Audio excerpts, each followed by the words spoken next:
सुप्रभात बच्चों, आज की हिंदी कक्षा में आप सभी का स्वागत है। तो बच्चों, आज हम एक नया पाठ शुरू कर रहे हैं। क्या है? एक कविता है। एक बहुत ही सुंदर सी, बहुत ही गहरे अर्थ वाले कविता है। तो कविता का नाम है बादल कब आओगे। तो क्या आपको नाम पसंद आया कविता का? बादल कब आओगे। उस नाम से ही क्या है, हमें एक बहुत ही ऐसा लग रहा है जैसे कि हम एक भीगर विषय के बारे में, एक गंभीर विषय के बारे में हम आज चर्चा करने वाले हैं, है ना। तो कविता की ओर बढ़ने से पहले मैं आपको 4 दृश्य दिखाना चाहूँगी। तो देखिए, इन चारों दृश्यों को देखिए। यहाँ पर आप क्या देख सकते हैं? ये किसका दृश्य है? यहाँ पर फ्लड है, बाढ़ आया हुआ है ना। और यहाँ भूकंप है ना। भूकंप मतलब earthquake, भूकंप का दृश्य है। और ये किसका दृश्य है? एक खेत है, लेकिन क्या है, बिना पानी के ड्रॉट हो गया है ना। खेत में कोई पानी नहीं है, अकाल आ गया है। और ये कौन सा दृश्य है?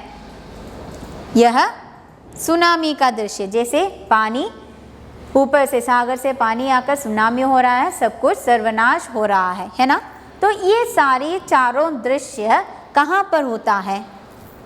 हाँ, हमारी प्रकृति में होता है ना। प्रकृति के संतुलन जब बिगड़ जाते हैं तो हमें ऐसी परिस्थितियों से उलझना पड़ती है ना। तो यहाँ आपको इन चित्रों में क्या क्या दिखाई दिया? जैसे प्राकृतिक आपदाएं आपको दिखाई दिया है ना। प्रकृति की संतुलन बिगड़ गए तो हमें क्या है, इस तरह की ड्रॉट, सुनामी, भूकंप और बाढ़ जैसी परिस्थितियों से हमें उलझना पड़ा है ना। तो ड्रॉट की स्थिति है। क्या इस स्थिति के बारे में आप जानते हैं? क्या कभी आप बाढ़ से आपको उलझना पड़ा?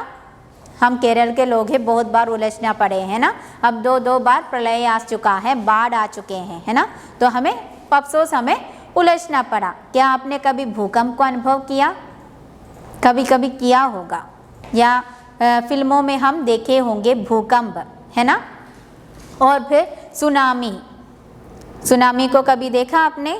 फिल्मों में हमने देखा है कभी कभी सागर के लहरें, बहुत लहरें अंदर चले आते हैं, है ना। तो सुनामी भी हमने कभी कभी फिल्मों में या न्यूज़ में हमने देखा है। ड्रॉट को भी हमने न्यूज़ में देखा है। जैसे हमारे नॉर्थ इंडिया में क्या होता है, खेत में बिना पानी के सारे खेत सूखे जाते हैं, सूख पड़ जाते हैं। बट्टी वरंड पोगा अले एल्लाम सूख जाते हैं। तो हम ड्रॉट को भी हमने देखा है। तो ये सभी दृश्य किससे संबंधित हैं?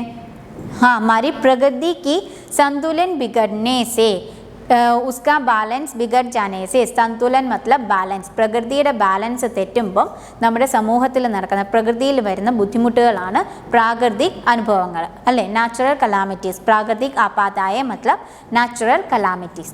इससे किसको सबसे ज़्यादा मुसीबत झेलना पड़ता है? हमारे किसानों को होता है ना। हम मनुष्य को भी होते हैं। अगर किसान मुसीबत में पड़ जाता है तो सारे मनुष्य, सारे मानव जाति मुसीबत में पड़ जाते हैं, है ना। तो यहाँ प्राकृतिक आपदाओं का एक डेफिनेशन है, जो स्थितियाँ प्रकृति का संतुलन बिगड़ने से पैदा होती हैं वे പ്രാകൃതിക ആപദായെ कहलाती हैं। പ്രാകൃതിക संतुलन, പ്രകൃതിയുടെ ബാലൻസ് തെറ്റുമ്പോൾ ഉണ്ടാവുന്ന നാച്ചുറൽ കലാമിറ്റീസിനെ എന്ത് പറയുന്നു? പ്രാകൃതിക ആപദായെ എന്ന് പറയുന്നു। तो हमारी ड्रॉट को, हमारी जब किसान के खेतों में जब पानी के बिना खेत की स्थिति जब इस तरह पड़ जाता है तो उन्हें हम अकाल भी कहते हैं। अकाल എന്ന വേർഡ് നമ്മൾ അതിന് യൂസ് ചെയ്യാറുണ്ട്। तो इस तरह जब भी हम कभी कभी खेतों को, इस तरह के खेतों को देखते हैं तो हमारे मन में क्या है, एक दुख होता है ना। कितनी कितनी मुसीबत की स्थिति होगी, है ना, उन किसानों की, वहाँ पर उन गाँवों में रहने वालों की। बिना पानी के वो कैसे रहते होंगे? ना पीने के लिए पानी है, ना नहाने के लिए, ना खाना पकाने के लिए। उन्हें अपने डे टू डे लाइफ के कार्य करने के लिए भी क्या है, उनके पास एक ड्रॉप पानी भी, एक बूंद पानी भी नहीं होती। तो आज की हमारी कविता में भी हमारे किसान लोग, कृषक लोग बादल से पूछ रहे हैं, हे बादल तुम कब आओगे। बादल, यहाँ बादल का अर्थ होता है, जैसे वर्ड मीनिंग देखें तो क्लाउड होता है ना। क्लाउड से पूछ रहा है तुम कब आओगे, तो उनमें मीनिंग क्या होता है, हम बारिश को पुकार रहे हैं, മഴ എന്നാണ് പെയ്യുന്നത് എന്നുള്ളൊരു ആശയോട് കൂടി നമ്മൾ ആകാശത്തിലേക്ക് നോക്കി കർഷകർ ചോദിക്കുകയാണ് എന്നാണ് മഴ പെയ്യുക, बादल कब आओगे। तो कविता को देखिए, page number 24, open your text book, page number 24। बारिश आने वाली थी, गर्मी जाने वाली थी, एक बार फिर खेतों में फसलें लहराने वाली थी। यही सोचकर किसान के मन में आई अजब खुशहाली थी, सोच रहा था मन ही मन में करनी पूरी तैयारी थी, है ना। किसान की स्थिति, उसका जीवन हमेशा इन खेतों में व्यतीत होता है, दूसरों के लिए सोचने में वो ज़्यादा वक्त लेते हैं, है ना। जब बारिश का मौसम आने लगता है, खेती का समय आने लगता है, तो किसान अपने मन में यह सोचने लगता है, अरे कब बारिश होगी, कब मुझे खेती करने का मौका मिलेगा, आज इस बार हमें क्या क्या फसलें उगाने हैं, और आज क्या है, इस बार पिछले साल की तरह नहीं, बहुत सारे फसलें उगाने हैं। तो इस तरह की आशाओं से उन हर एक किसान का मन क्या है, आशाओं से भर जाते हैं, है ना। गर्मी, बारिश आने वाली थी, तो उन्होंने देखा हमारा मौसम बदल गया है, क्लाइमेट चेंज हो गया है।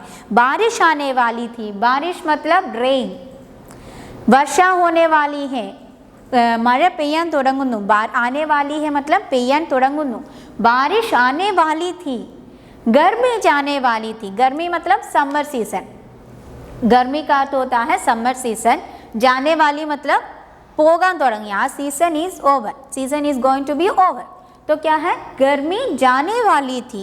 गर्मी के बाद कौन सी मौसम आता है, बारिश आती है। बारिश आने वाली थी, गर्मी जाने वाली थी, एक बार फिर खेतों में फसलें लहराने वाली थी। हाँ, तो क्या है, गर्मी के मौसम में ड्रॉट पड़ जाते हैं, पानी की क्या है कमी के कारण ड्रॉट हो जाता है ना।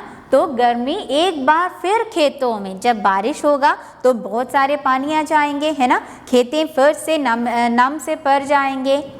तो उसी प्रकार जब मैं खेती करने जाऊंगे तो फसलें मतलब क्रॉप्स, लहराना मतलब वेव करना, यह होता है लहराना। देखिए इस तरह जब खेत में फसलें लहराने लगती हैं, देखा जैसे वेव के रूप में लहराता है, तो लहराना शब्द का अर्थ होता है वेव करना।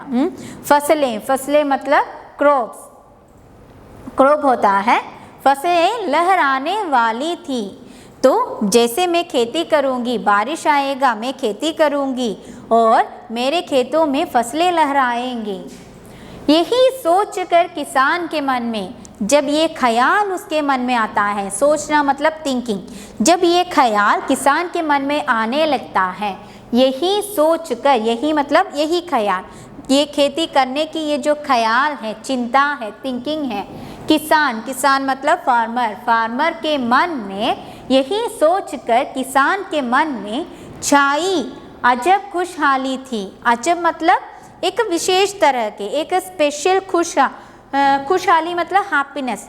जैसे उन्होंने अपनी इस खेती के बारे में, खेत में फसलें लहराने के बारे में जैसे वो सोचने लगा, उसके मन में पता नहीं एक अजीब सी खुशहाली छाने लगी, एक अजीब सी हैप्पीनेस आने लगा।